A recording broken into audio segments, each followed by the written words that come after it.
சமுதாயம் வாழ்கவே 140 கோடி ஜனங்களும் சென்ற முழுமைக்கும் பொது உடைமை ஒப்பில்லாத சமுதாயம் உலகத்துக்கு ஒரு புதுமை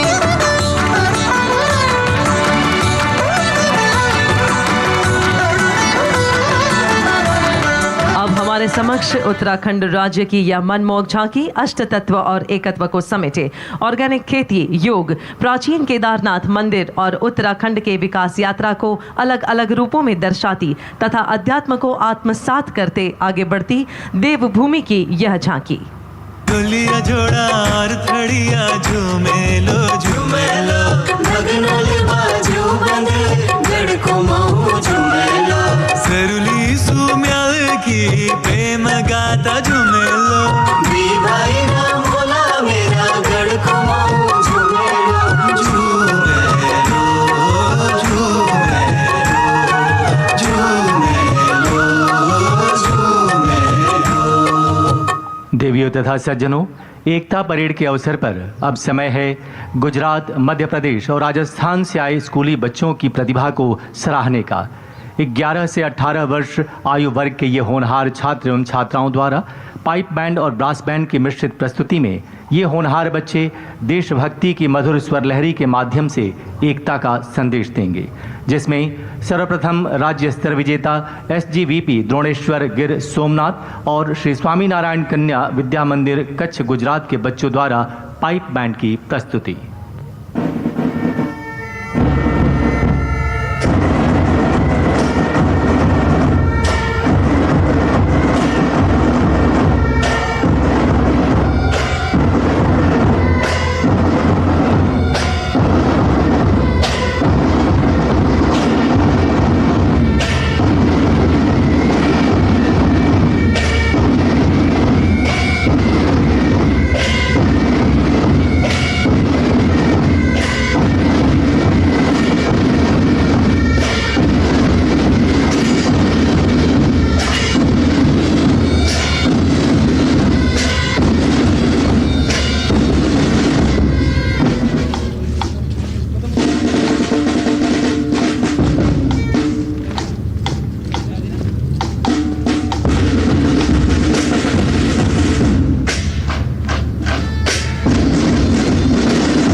और अब अखिल भारतीय स्कूली बैंड प्रतियोगिता 2025 की विजेता band team Prince Lotus Valley Academy Sikar Rajasthan और लगातार 3 वर्षों से राष्ट्रीय स्तर पर उप विजेता रही Saint Joseph convent school Bhopal Madhya Pradesh की ब्रास बैंड टीम द्वारा मनमोहक प्रस्तुति।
कहाँ से अच्छा की इस धुन को बजाते हमारे हिंदुस्तान के ये सुनहरे भविष्य के समान होनहार बच्चे। हमारी संस्कृति ही विश्व फलक पर हमारी पहचान है और इस भूमि के कण कण में भिन्न भिन्न कलाएं विद्यमान है। देवियों तथा सज्जनों, अब हम आपके समक्ष भारत सरकार के संस्कृति मंत्रालय के सौजन्य से प्रस्तुत करने जा रहे हैं भारतीय नृत्य शैलियों का एक अद्भुत संगम।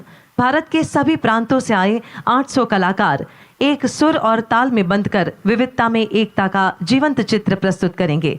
इस प्रस्तुति के निदेशक डॉक्टर संध्या पुरेचा, गीत श्री अशोक चक्रधर, कोरियोग्राफी श्री संतोष नायर, संगीत विक्रम घोष और रिकी केज के साथ एटर्नल साउंड परिधान श्रीमती संध्या रमन द्वारा। यह नृत्य रचना लौह पुरुष सरदार पटेल के उस अदम्य संकल्प को समर्पित है जिन्होंने राष्ट्र की एकता और अखंडता को साकार रूप दिया है। तो प्रस्तुत है लौह पुरुष नमस्तुभ्यम। भारत रत्न लौह पुरुष सरदार वल्लभ भाई पटेल सामंजस्य, शक्ति और दूरदृष्टि का अद्भुत मेल। खूब सिखाया हमें देश के सच्चे पहरेदार ने, दिशा दिखाई थी विकास की लौह पुरुष सरदार ने। नई राह पर नया सफर है, प्रेम हमारा प्रतिपल है, ताकत है एकत्व तत्व की और संस्कृति संबल है।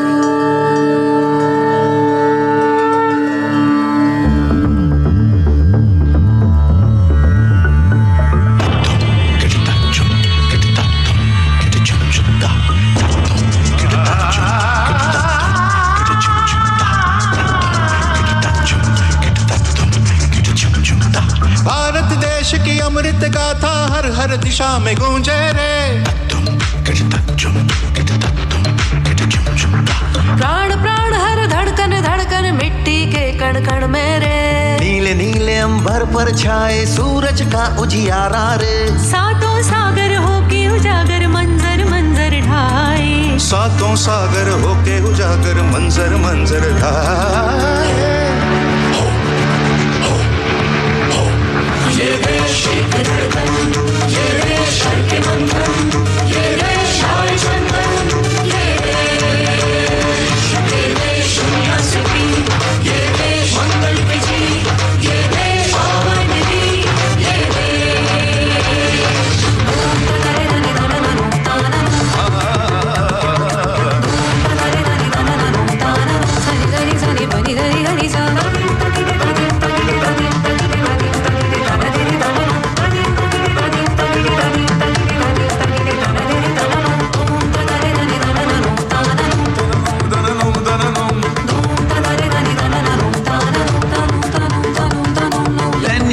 साहस, अनुशासन, विद्या, त्याग, पराक्रम, जोश, अष्ट तत्व एकत्व निभाएं, हो स्वतंत्रता का उद्घोष। भोर शहर से 8 पहर तक कड़ा परिश्रम करना है।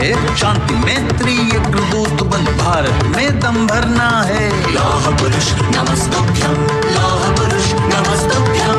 निजा निजा निजा बाबा निजा निजा सा रेगा रेगा रेसा रेगा बाबा ना बाबा।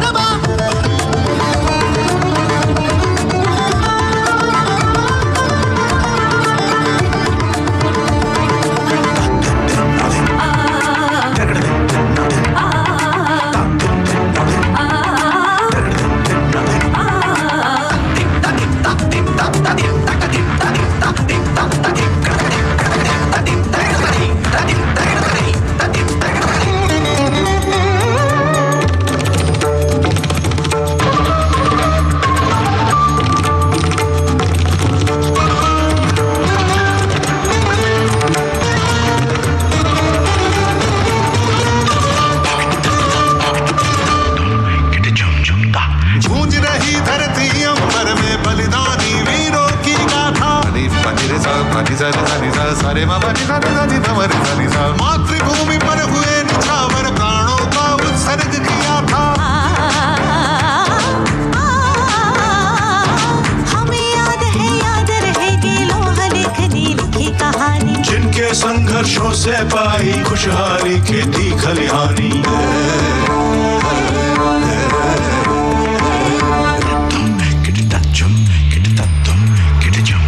ये देश एक धड़कन,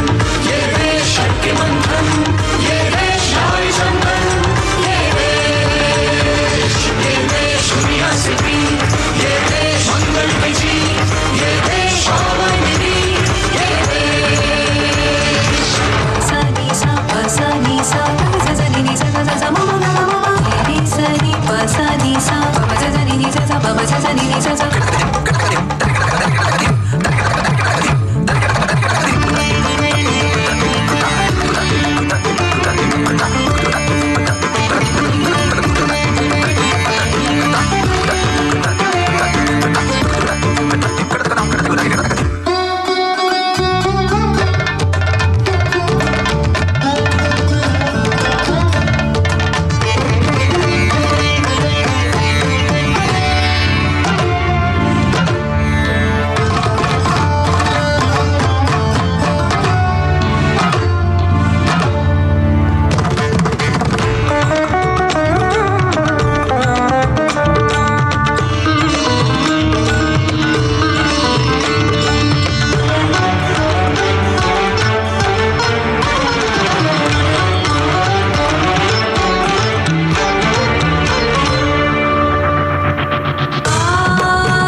विभाजन खूब रो लिए और नहीं रोने देंगे।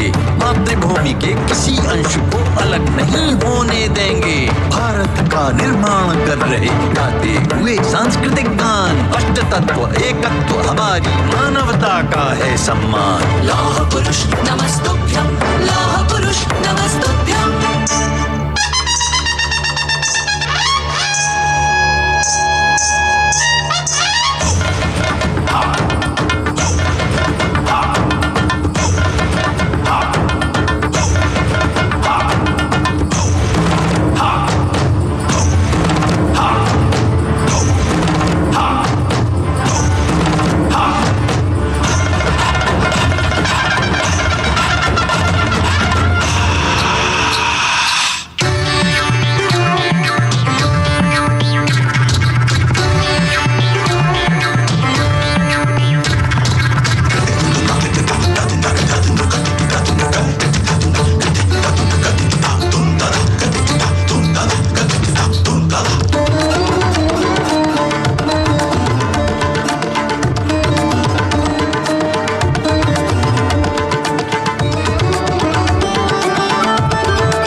स्वदेशी होगा।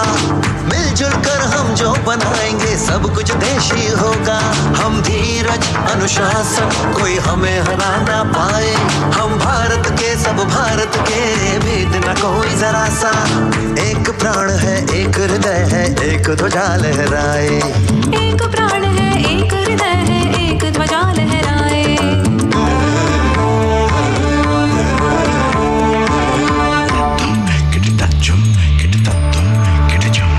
ये देश एक धड़कन, ये देश के बंधन, ये देश आए चंदन, ये देश दुनिया से भी, ये देश मंगल में जी, ये देश आबादी, ये देश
सरदार वल्लभ भाई पटेल सही दिशा दिखाते हैं, सही राह सुझाते हैं, साफ सीधे शब्दों में समझाते हैं। अष्ट तत्व एकत्व को आत्मसात करते हुए फौलाद खड़ा रहता है उनके सहारे। ऐसे हैं सरदार हमारे। लौह पुरुष नमस्तुभ्यम।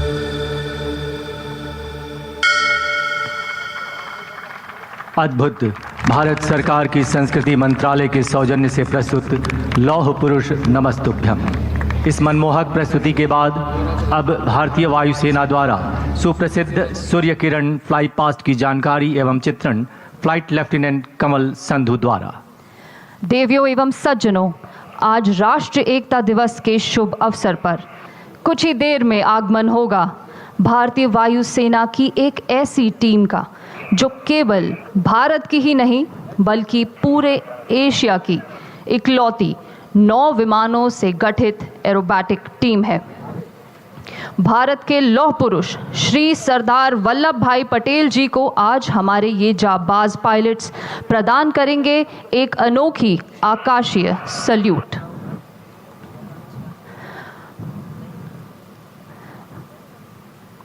देवी और सज्जनों, कृपया आसमान में ही अपनी नजरें बनाए रखें और जोरदार तालियों से इनका स्वागत करें, जो है भारतीय वायुसेना के ambassadors Surya Kiran aerobatic team group captain Ajay Dashrathi के नेतृत्व में।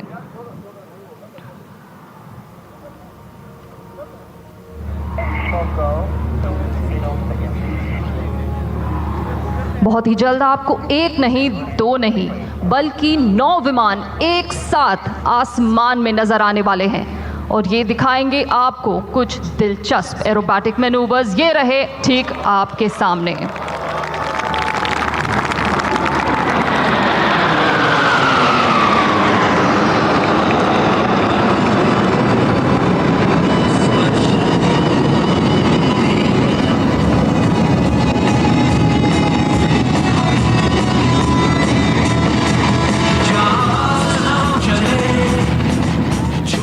आगमन किया अपनी सिग्नेचर डायमंड फॉर्मेशन में।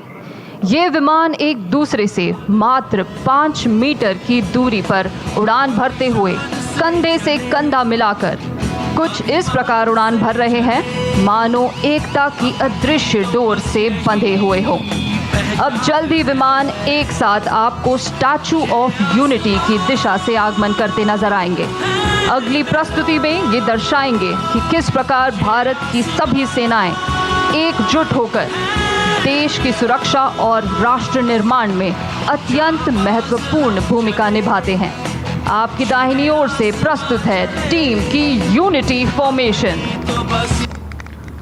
कदमों से मिलते हैं कंधे, कदमों से कदम मिलते हैं, हम चलते हैं जब ऐसे तो दिल दुश्मन के हिलते हैं। कंधों से मिलते हैं कंधे, कदमों से कदम मिलते हैं, हम चलते हैं जब ऐसे तो दिल दुश्मन के हिलते हैं। हम सरहदों के वास्ते लोहे की एक दीवार है, हम दुश्मनों के वास्ते होशियार हैं, तैयार हैं। जिस तरह भारत की ताकत है हमारी एकता, उसी तरह सूर्य किरण टीम की ताकत है उनका तालमेल। हर एक पायलट एक दूसरे पर अटूट भरोसा रखता है।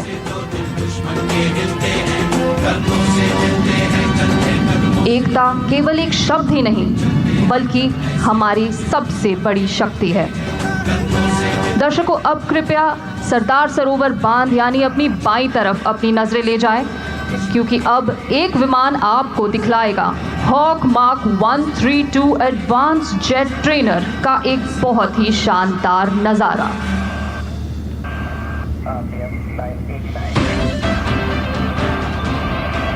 हिंदुस्तान एरोनॉटिक्स लिमिटेड द्वारा विकसित हॉक मार्क 132 आपकी बाईं ओर से।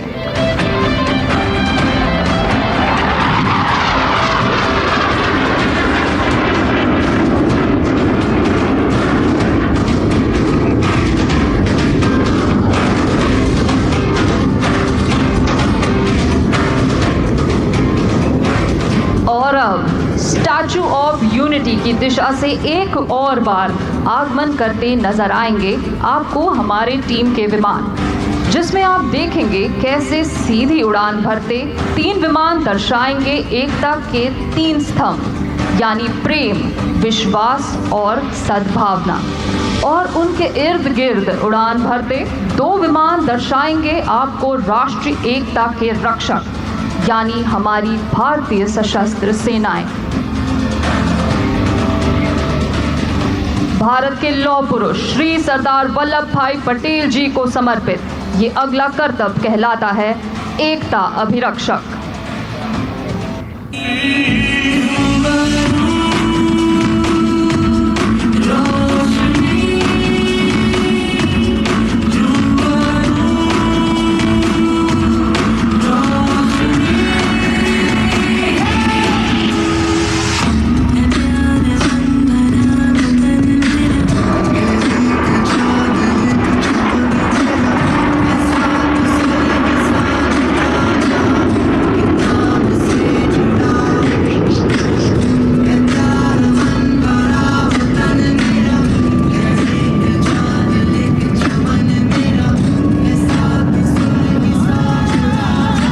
आज राष्ट्रीय एकता दिवस के पावन अवसर पर सभी देशवासी श्री सरदार वल्लभ भाई पटेल द्वारा भारतीय एकीकरण में किए गए महत्वपूर्ण योगदान का स्मरण कर रहे हैं।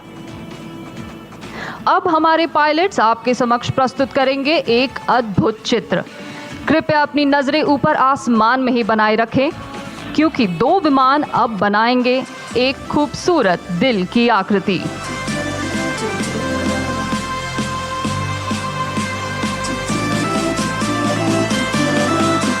कुछ ही क्षणों में ऊपर आसमान में उड़ान भरते आपको नजर आएंगे 2 विमान।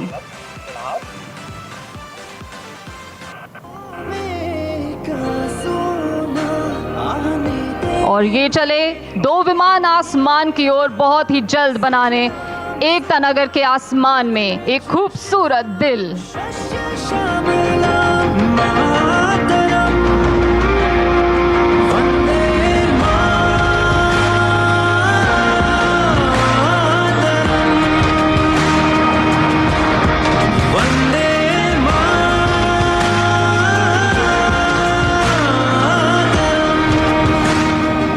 आज आकाश में बन रहा ये दिल इस बात का प्रतीक है कि भारत माँ के प्रति हम सभी देशवासियों के दिल एक साथ धड़कते हैं।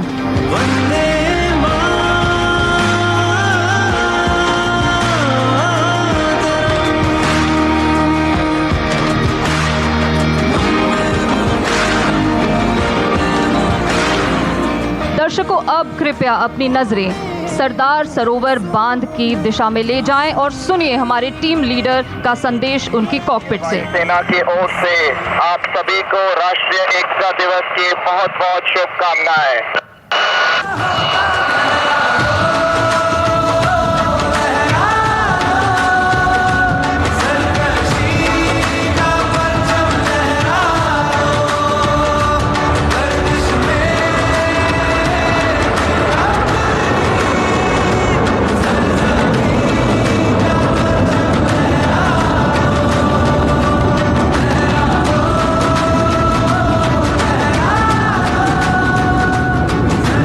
आशा है कि ये प्रदर्शन देखकर आपको भी उतना ही आनंद और गर्व का अनुभव हुआ होगा जितना हमें इसे आपके समक्ष प्रस्तुत करके हुआ है। भारतीय वायु सेना की सूर्य किरण टीम की ओर से आप सभी को राष्ट्रीय एकता दिवस की हार्दिक शुभकामनाएं। देवियों तथा सज्जनों, भारतीय वायुसेना के इस साहस भरे रोमांचक फ्लाई पास्ट के उपरांत अब समय है संगठित और सुदृढ़ भारत को आकार देने वाले आज़ाद भारत के प्रथम उप प्रधानमंत्री, प्रथम गृहमंत्री, भारत रत्न लौह पुरुष सरदार वल्लभ भाई पटेल की ओजस्वी वाणी और मूल्यवान विचारों को आत्मसात करने का। ये युग पुरुष आज हमारे बीच ना होते हुए भी अपने विचारों से विद्यमान हैं, जिन्होंने अखंड राष्ट्र के रूप में हमें आज ये परिवेश दिया है। आइए उसी महामानव के इस रिकॉर्डेड संबोधन से हम अपने आप को धन्य करते हैं। आज ईश्वर की कृपा से हम मुल्क में एक प्रकार की शांति स्थापित कर सके। और दूसरा, जैसा एक कौमी मामला था वैसा एक पेचीदा मामला देशी रियासतों का था। जब सार्वभौम सत्ता हिंदुस्तान में से अपना बिस्तरा लपेट के चली और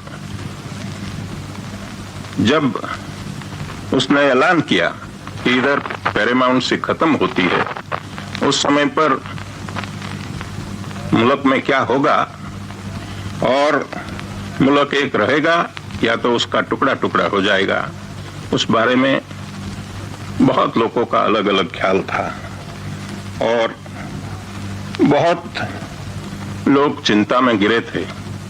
लेकिन जो राजा महाराजाओं थे उसमें से बहुतों ने काफी स्वदेशाभिमान बताया और भारत की सरकार को साथ दिया।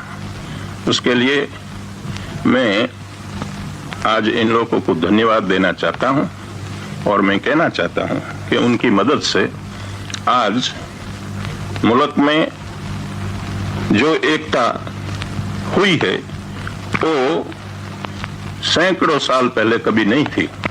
इतनी एकता हमने बनाई है और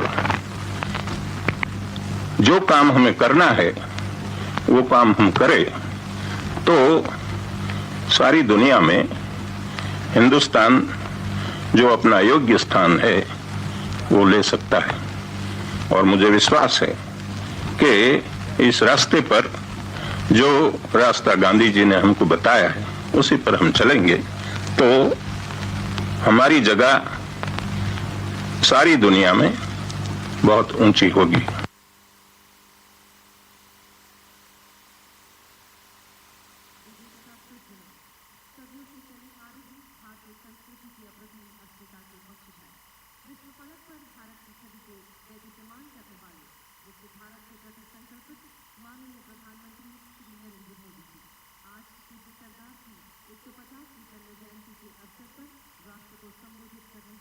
हम माननीय प्रधानमंत्री जी से विनम्र अनुरोध करते हैं कि वे अपने संबोधन से हमें अनुग्रहित करें।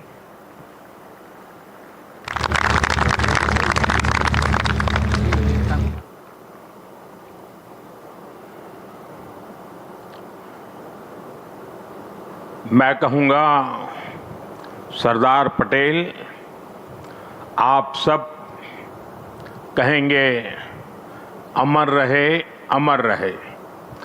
सरदार पटेल, अमर रहे, अमर रहे। सरदार पटेल, अमर रहे, अमर रहे। सरदार पटेल, अमर रहे, अमर रहे। सरदार पटेल की 150वीं जयंती का ऐतिहासिक अवसर एकता नगर की ये दिव्य सुबह, ये विहंगम दृश्य सरदार साहब के चरणों में हमारी उपस्थिति, आज हम सब एक महान क्षण के साक्षी बन रहे हैं।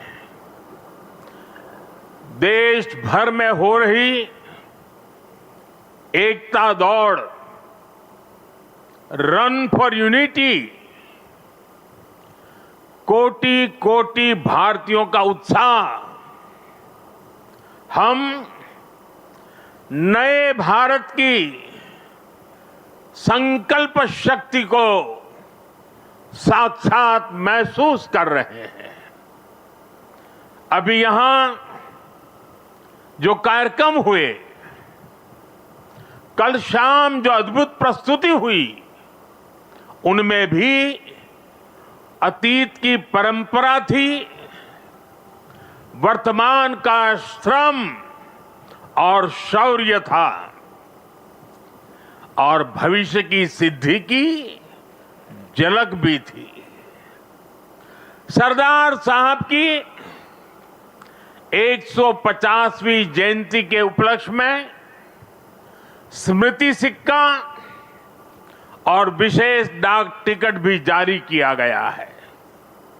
मैं सभी 140 करोड़ देशवासियों को सरदार साहब की जयंती की, राष्ट्रीय एकता दिवस की बहुत बहुत बधाई देता हूं, अनेक अनेक शुभकामनाएं देता हूं।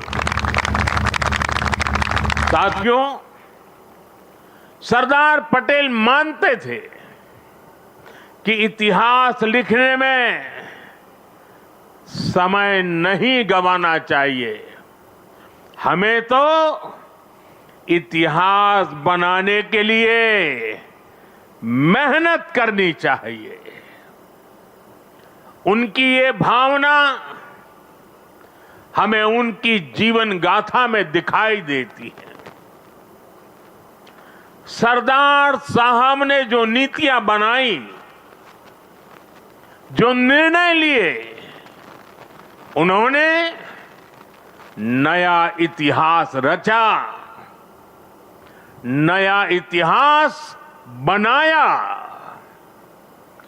आजादी के बाद 550 से ज्यादा रियासतों को एक साथ जोड़ने का असंभव कार्य को उन्होंने संभव करके दिखा दिया। एक भारत श्रेष्ठ भारत का विचार उनके लिए सर्वोपरि था। इसलिए आज सरदार पटेल की जयंती का दिन स्वाभाविक रूप से राष्ट्रीय एकता का महापर्व बन गया है। जिस तरह हम 140 करोड़ देशवासी 15 अगस्त को स्वतंत्रता दिवस मनाते हैं, 26 जनवरी को गणतंत्र दिवस मनाते हैं, वैसे ही एकता दिवस का महत्व हमारे लिए प्रेरणा की पल है, गर्व की पल है। आज करोड़ों लोगों ने एकता की शपथ ली है।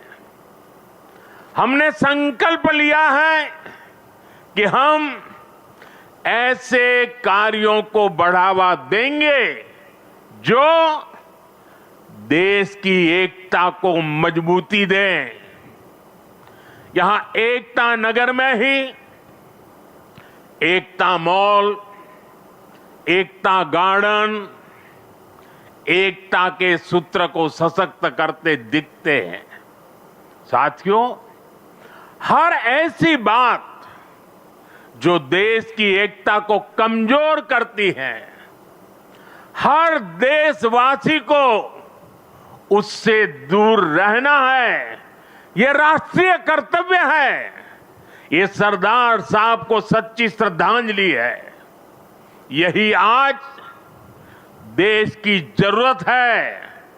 यही आज एकता दिवस का हर भारतीय के लिए संदेश भी है, संकल्प भी है।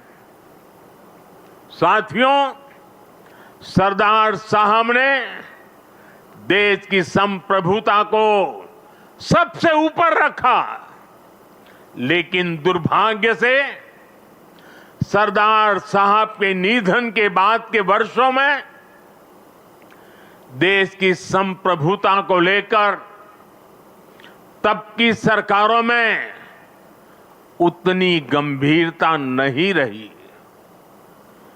एक और कश्मीर में हुई गलतियां, दूसरी ओर पूर्वोत्तर में पैदा हुई समस्याएं और देश भर में जगह जगह पनपा नक्सलवाद, माओवादी आतंक, ये देश की संप्रभुता को सीधी चुनौतियां थी। लेकिन उस दौर की सरकारों ने सरदार साहब की नीतियों पर चलने की जगह रीढ़ विहीन रवैये को चुना। इसका परिणाम देश ने हिंसा और रक्तपात के रूप में झेला। साथियों, आज की युवा पीढ़ी में बहुत से लोगों को पता नहीं होगा, सरदार साहब चाहते थे जैसे उन्होंने बाकी रियासतों का विलय किया, वैसे ही पूरे कश्मीर का विलय हो। लेकिन नेहरू जी ने उनकी वो इच्छा पूरी नहीं होने दी। कश्मीर को अलग संविधान और अलग निशान से बांट दिया गया। साथियों, कश्मीर पर कांग्रेस ने जो गलती की थी, उसकी आग में देश दशकों तक जलता रहा। कांग्रेस की लचर नीतियों के कारण कश्मीर का एक हिस्सा पाकिस्तान के अवैध कब्जे में चला गया। पाकिस्तान ने आतंकवाद को हवा दी। State sponsored terrorism. साथियों, कश्मीर और देश को इतनी बड़ी कीमत चुकानी पड़ी, लेकिन फिर भी कांग्रेस हमेशा आतंकवाद के आगे नतमस्तक रही। साथियों, कांग्रेस ने सरदार साहब के विजन को भुला दिया, लेकिन हम नहीं भूले। 2014 के बाद देश ने एक बार फिर उनकी प्रेरणा से भरी फौलादी इच्छा शक्ति को देखा है। आज कश्मीर आर्टिकल 370 की जंजीरों को तोड़कर पूरी तरह मुख्य धारा से जुड़ चुका है। आज पाकिस्तान और आतंक के आकाओं को भी पता चला है कि भारत की असली ताकत क्या है। ऑपरेशन सिंदूर में पूरी दुनिया ने देखा है, आज अगर कोई भारत पर आंख उठाता है तो भारत घर में घुसकर मारता है।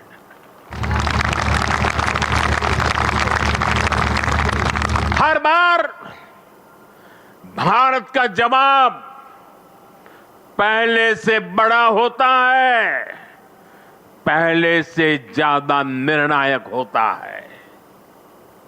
ये भारत के दुश्मनों के लिए एक संदेश भी है।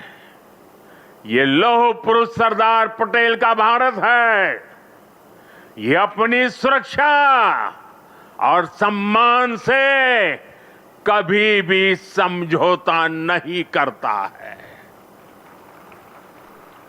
साथियों, राष्ट्रीय सुरक्षा को लेकर पिछले 11 साल में भारत की सबसे बड़ी सफलता है नक्सलवाद, माओवादी आतंक की कमर तोड़ना।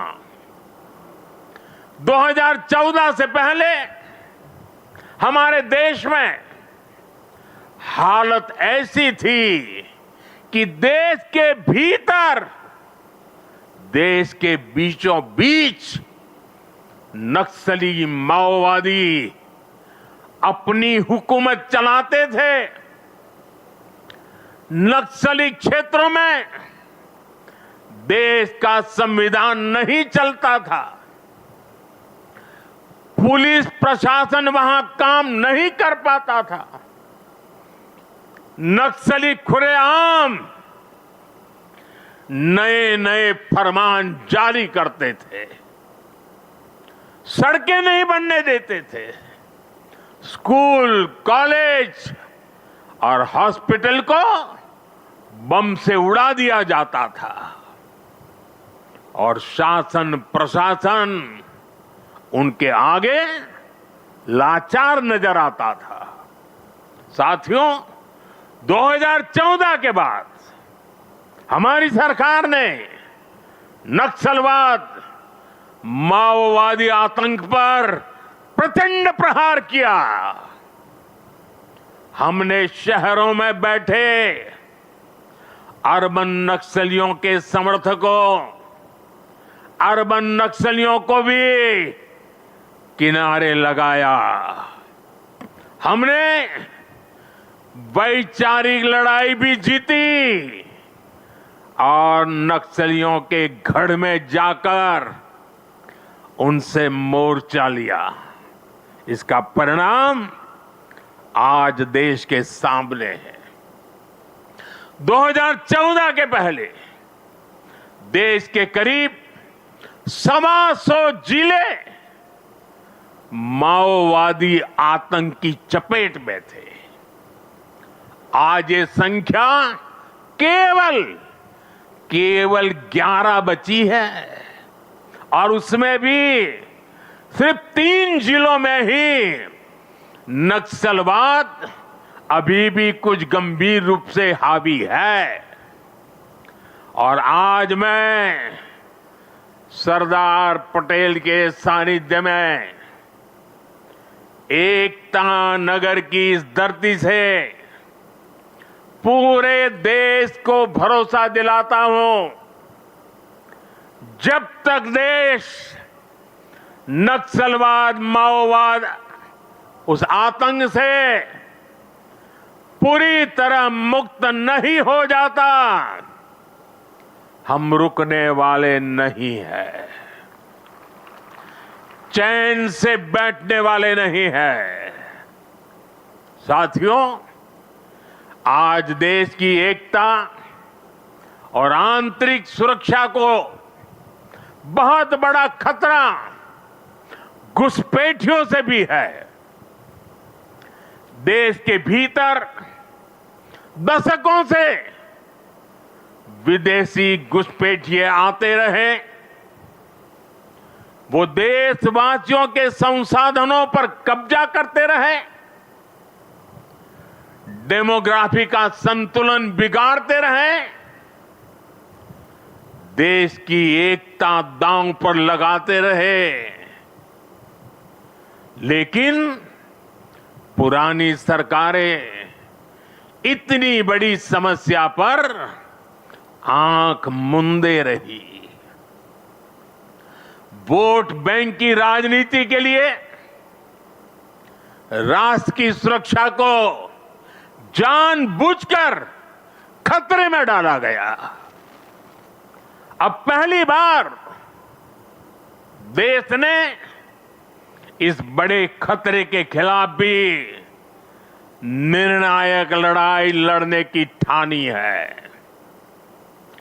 लाल किले से मैंने डेमोग्राफी मिशन का ऐलान किया है, लेकिन साथियों, अब आज जब हम इस विषय को गंभीरता से उठा रहे हैं, तो कुछ लोग देश हित से ज्यादा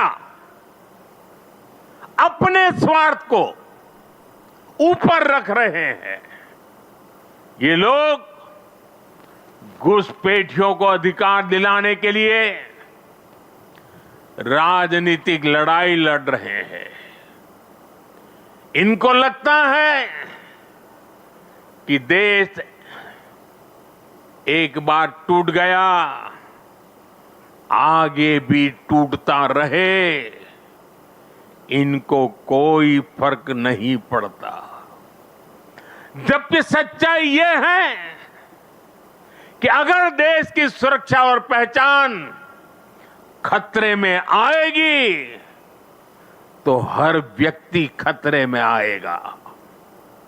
इसलिए हमें आज राष्ट्रीय एकता दिवस पर फिर से संकल्प लेना है। हम भारत में रह रहे हर घुसपैठिए को बाहर निकाल करके ही रहेंगे।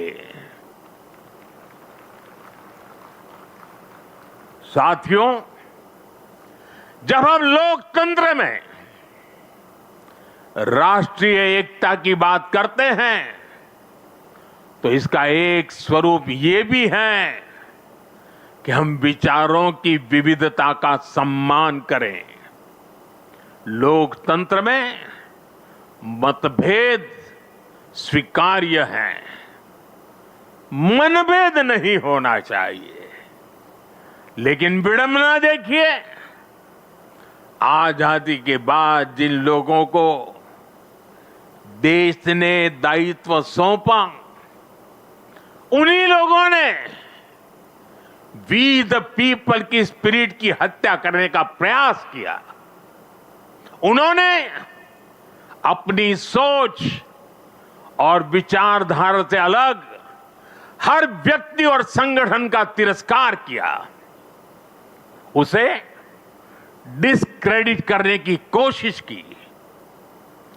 देश में राजनैतिक छुआछूत को एक कल्चर बना दिया गया था। हम सभी को पता है, कांग्रेस सरकारों में सरदार पटेल और उनकी लेगेसी के साथ क्या क्या हुआ है। इन लोगों ने बाबा साहब आंबेडकर के साथ जीते जी और उनके जाने के बाद भी क्या किया, नेताजी सुभाष चंद्र के साथ क्या किया, डॉक्टर लोहिया और जयप्रकाश नारायण जैसे लोगों के साथ भी कांग्रेस ने यही किया।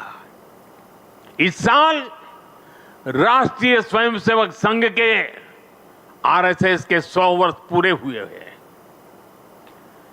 संघ पर भी कैसे कैसे हमले किए गए, षड्यंत्र किए गए। एक पार्टी, एक परिवार के बाहर हर व्यक्ति और हर विचार को अछूत बनाने की भरसक कोशिश हुई। भाइयों और बहनों, हमें गर्व है कि हमने देश को बांटने वाली इस राजनीतिक छुआछूत को खत्म किया है। हमने सरदार पटेल की स्टैच्यू ऑफ यूनिटी बनाई, हमने बाबा साहब के पंच तीर्थ बनवाए। दिल्ली में बाबा साहब का घर, उनका महापरिनिर्वाण स्थल कांग्रेस के दौर में उपेक्षा की वजह से दुर्दशा का शिकार था। हमने उस पवित्र स्थल को ऐतिहासिक मेमोरियल में बदला है। कांग्रेस के समय में सिर्फ एक पूर्व प्रधानमंत्री के नाम पर म्यूजियम था।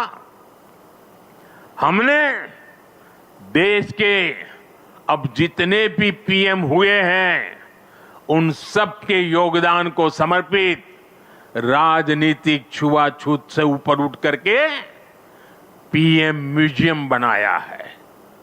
हमने कर्पूरी ठाकुर जैसे जननायक को भारत रत्न दिया। पूरे जीवन कांग्रेस को समर्पित रहने वाले प्रणब दा को हमने भारत रत्न दिया और विरोधी विचार वाले मुलायम सिंह यादव जी जैसे नेता को भी हमने पद्म पुरस्कार से सम्मानित किया। इन फैसलों के पीछे सोच यही थी कि राजनैतिक मतभेदों से ऊपर उठकर देश के लिए एकजुट होने की भावना मजबूत हो। ऑपरेशन सिंदूर के बाद विदेशों में गए हमारे सर्वदलीय प्रतिनिधि मंडल में भी हमने एकता की इस झलक को देखी है। साथियों, राजनीति हितों के लिए देश की एकता पर प्रहार की सोच ये गुलामी की मानसिकता का हिस्सा है।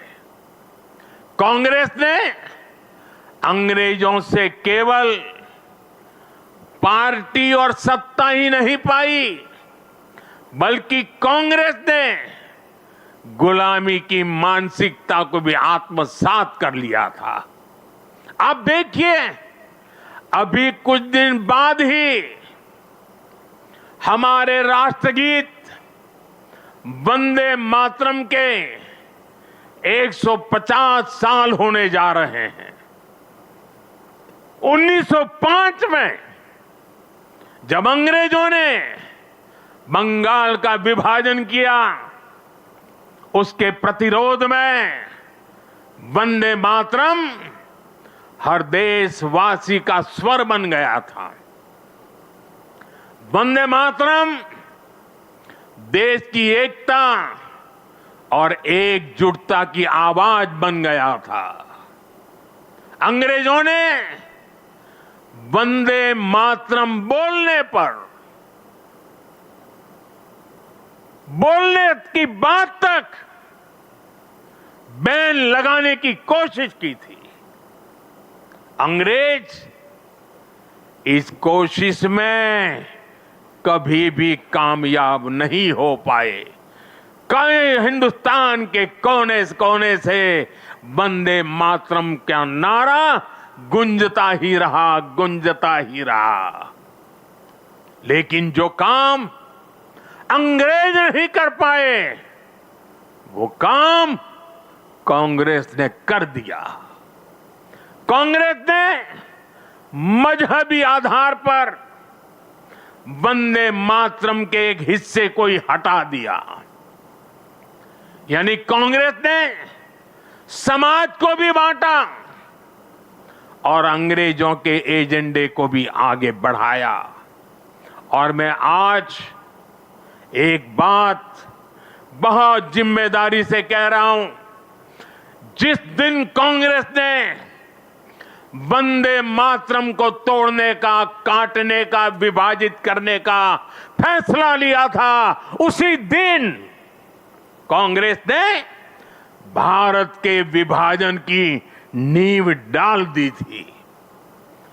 कांग्रेस ने वो पाप नहीं किया होता तो आज भारत की तस्वीर कुछ और होती। साथियों, उस समय सरकार में बैठे लोगों की ऐसी सोच के कारण ही देश ने इतने दशकों तक गुलामी के प्रतीकों को भी ढोया। आप याद करिए, हमारी नेवी के झंडे से गुलामी का निशाना, गुलामी का निशान तब उतरा जब आपने हमें देश की सेवा करने का अवसर दिया। हमारी सरकार आई। राजपथ कर्तव्य पथ तब बना जब हमने ये बदलाव किया। आजादी की लड़ाई में क्रांतिकारियों के बलिदानों का स्थान अंडमान की सेल्युलर जेल, उसे राष्ट्रीय स्मारक का दर्जा तब मिल पाया था जब मोरारजी भाई देसाई की सरकार आई थी। अंडमान के द्वीपों के नाम कुछ समय पहले तक अंग्रेजों के नाम पर ही थे। हमने ये नाम नेताजी सुभाष के नाम पर रखे। कई द्वीपों को परमवीर चक्र विजेताओं का नाम दिया। इंडिया गेट पर भी हमने नेताजी सुभाष की प्रतिमा लगाई। साथियों, देश की सुरक्षा में शहीद हुए जवानों तक को गुलामी की मानसिकता के कारण सही सम्मान नहीं मिलता था। हमने नेशनल वॉर मेमोरियल की स्थापना कर उन स्मृतियों को अमर बनाया। देश की आंतरिक सुरक्षा में भी 36,000 जवानों ने, ये हमारे पुलिस बेड़े के जवानों ने, देश को पता तक नहीं है, ये पुलिस बेड़े के ये खाकी वर्दीधारी लोगों ने 36,000 जवानों की शहादत हुई है। 36,000 शहीद होना यह आंकड़ा छोटा नहीं है। हमारी police, BSF, ITBP, CISF, CRPF, हमारे सभी अर्धसैनिक बल, इनके शौर्य को भी सम्मान से वंचित रखा गया।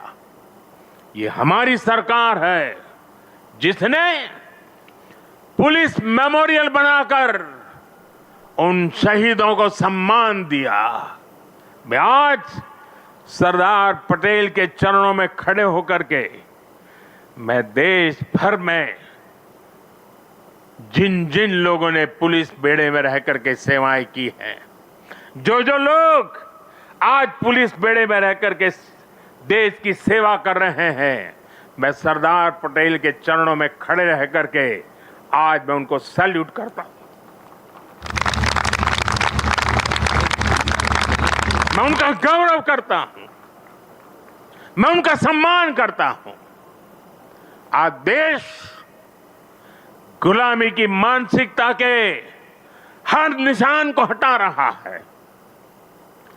देश के लिए बलिदान देने वाले लोगों को सम्मान देकर हम राष्ट्र प्रथम की भावना को मजबूत बना रहे हैं।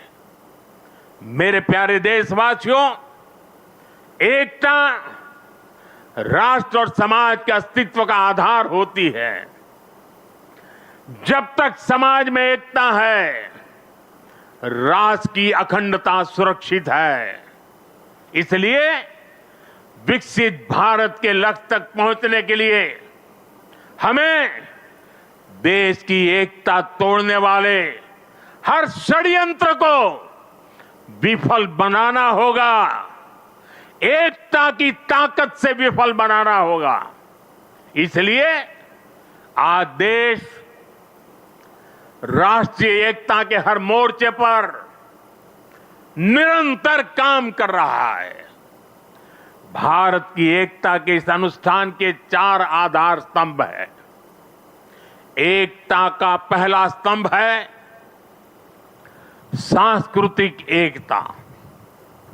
ये भारत की संस्कृति है जिसने हजारों वर्षों से राजनैतिक हालातों से अलग भारत को एक राष्ट्र के रूप में अमर रखा है। हमारे 12 ज्योतिर्लिंग, 7 पुरियां, 4 धाम, 50 से अधिक शक्तिपीठ, तीर्थ यात्राओं की परंपरा, ये वो प्राण ऊर्जा है जो भारत को एक चैतन्य राष्ट्र बनाती है। इसी परंपरा को आज हम सौराष्ट्र तमिल संगमम और काशी तमिल संगमम जैसे आयोजनों के जरिए आगे बढ़ा रहे हैं। हम अंतर्राष्ट्रीय योग दिवस के जरिए भारत के महान योग विज्ञान को नई पहचान दिला रहे हैं। हमारा योग आज लोगों को जोड़ने का माध्यम बन रहा है। साथियों, हमारी एकता का दूसरा स्तंभ है भाषाई एकता। भारत की सैकड़ों भाषाएं और डायलेक्ट्स, बोलियां, ये भारत की खुली और रचनात्मक सोच का प्रतीक है। क्योंकि हमारे यहां किसी समाज ने, सत्ता ने या संप्रदाय ने कभी भी भाषा को अपना हथियार नहीं बनाया, एक भाषा को थोपने का प्रयास नहीं हुआ, तभी भारत भाषाई विविधता की दृष्टि से विश्व का इतना समृद्ध राष्ट्र बना है। हमारी भाषाओं ने संगीत के अलग अलग सुरों की तरह हमारी पहचान को सशक्त बनाया है। इसलिए साथियों, हम हर भाषा को राष्ट्रीय भाषा मानते हैं। हम गर्व से कहते हैं कि भारत के पास तमिल जैसी दुनिया की सबसे पुरानी भाषा है और हमें इसका गर्व है। हमारे पास संस्कृत जैसी ज्ञान की धरोहर है। इसी तरह हर भारतीय भाषा की अपनी खूबी है, अपनी साहित्यिक और सांस्कृतिक पूंजी है। हम हर भारतीय भाषा को प्रमोट कर रहे हैं। हम चाहते हैं कि हिंदुस्तान के बच्चे अपनी मातृभाषा में पढ़ाई करें और आगे बढ़े। भारत के लोग देश की दूसरी भाषाओं को भी जानें, उनसे सीखें। भाषाएं हमारी एकता की सूत्रधार बने और ये एक दिन का काम नहीं है, ये निरंतर चलने वाला काम है, जिसकी जिम्मेदारी हम सबको मिलकर के उठानी है। साथियों, हमारी एकता का तीसरा स्तंभ है भेदभाव मुक्त विकास, क्योंकि गरीबी और भेदभाव ही सामाजिक ताने बाने की सबसे बड़ी कमजोरी होते हैं। देश के दुश्मनों ने हमेशा इन कमजोरियों का इस्तेमाल किया है। इसलिए सरदार साहब गरीबी के खिलाफ देश के लिए दीर्घकालिक योजना पर काम करना चाहते थे।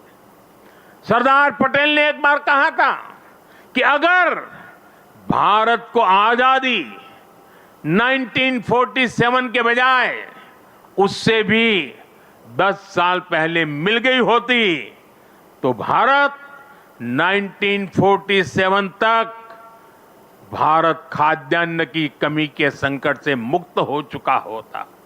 उन्होंने कहा था कि जैसे उन्होंने रियासतों के विलय की चुनौती सुलझाई, वो अन्न की कमी की चुनौती भी सुलझा कर ही रुकते। ये थी सरदार साहब की इच्छा शक्ति। बड़ी से बड़ी चुनौती से निपटने के लिए हमें यही इच्छा शक्ति दिखानी होती है। और मुझे गर्व है कि हमारी सरकार सरदार साहब के इन अधूरे संकल्प को भी पूरा करने में लगी है। बीते एक दशक में हमने 25 करोड़ देशवासियों को गरीबी से बाहर निकाला है। आज करोड़ों गरीबों को घर मिल रहा है, घर घर साफ पानी पहुंच रहा है, मुफ्त इलाज की सुविधा मिल रही है। यानी हर नागरिक के लिए गरिमापूर्ण जीवन, ये आज देश का मिशन भी है और विजन भी है। भेदभाव और भ्रष्टाचार मुक्त ये नीतियां आज राष्ट्रीय एकता को मजबूत बना रही है। साथियों, राष्ट्रीय एकता का चौथा स्तंभ है कनेक्टिविटी से दिलों का कनेक्शन। आज देश में रिकॉर्ड हाईवेज और एक्सप्रेसवेज बन रहे हैं। वंदे भारत और नमो भारत जैसी ट्रेनें भारतीय रेल को ट्रांसफॉर्म कर रही है। छोटे शहर भी अब एयरपोर्ट की सुविधा से जुड़ रहे हैं। इस आधुनिक इंफ्रास्ट्रक्चर से भारत को लेकर दुनिया का नजरिया ही पूरी तरह बदल रहा है। इसने उत्तर से दक्षिण, पूरब से पश्चिम देश की दूरियों को भी कम किया है। आज लोग आसानी से दूसरे राज्यों में पर्यटन के लिए जा रहे हैं, व्यापार के लिए जा रहे हैं। ये पीपल टू पीपल कनेक्ट और कल्चरल एक्सचेंज, उसका एक नया दौर है जो राष्ट्रीय एकता को बल दे रहा है। और डिजिटल रिवॉल्यूशन जो हुआ है, उसने इस एकता को नई मजबूती देने का अवसर भी दिया है। आज डिजिटल कनेक्टिविटी का भी दिलों की कनेक्टिविटी में एक नया मार्ग प्रशस्त हो रहा है। साथियों, सरदार पटेल ने एक बार कहा था, मुझे सबसे ज्यादा खुशी तब मिलती है जब मैं देश के लिए काम करता हूं। मैं भी आज हर देशवासी से यही आह्वान करता हूं, देश के लिए काम करने से बड़ी खुशी कोई और नहीं हो सकती। मां भारती की साधना हर देशवासी की सबसे बड़ी आराधना है। जब 140 करोड़ भारतवासी एक साथ खड़े हो जाते हैं तो चट्टानें खुद रास्ता छोड़ देती हैं। जब 140 करोड़ देशवासी एक स्वर में बोलते हैं तो वो शब्द भारत की सफलता का उद्घोष बन जाते हैं। हमें एकता के इसी मूल मंत्र को अपना संकल्प बनाना है। हमें बंटना नहीं है, हमें कमजोर नहीं पड़ना है। यही सरदार साहब के लिए हमारी सच्ची श्रद्धांजलि है। मुझे विश्वास है हम सब साथ मिलकर एक भारत श्रेष्ठ भारत के संकल्प को मजबूती देंगे। हम साथ मिलकर विकसित भारत और आत्मनिर्भर भारत के सपने को पूरा करेंगे। इसी भाव के साथ मैं एक बार फिर सरदार साहब के चरणों में श्रद्धांजलि देता हूं। मेरे साथ बोलिए, भारत माता की आवाज देश के हर कोने में पहुंचनी चाहिए। साथियों, भारत माता की, भारत माता की, भारत माता की, वंदे वंदे वंदे वंदे वंदे वंदे वंदे। आप सबका बहुत बहुत धन्यवाद। बहुत बहुत धन्यवाद माननीय प्रधानमंत्री श्री आपका, आपके प्रेरक एवं एकता के भावों से परिपूर्ण संबोधन के लिए। पूज्य सरदार की इस 150वीं जन्म जयंती पर पूज्य सरदार के चरणों में शत शत नमन।